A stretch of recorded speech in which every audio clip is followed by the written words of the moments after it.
I appeal to people that to refrain themselves from moving around with modified silencers and without number plate vehicles.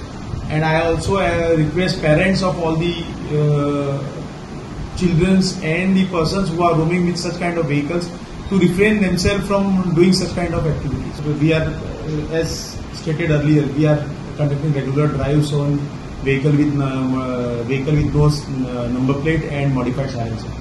In the said drive, we have bought around 6 scooters and motorcycles with no number plate and one bike with modified silencer, and we have already issued them challans, and they are yet to compound they are yet to compound the case. Minimum challan, it depends on the vehicle. If the vehicle is not having pollution, then the fine is 10,000, which is compounded by court. And for vehicle without number plate, the fine is around 500 to 1,000 rupees.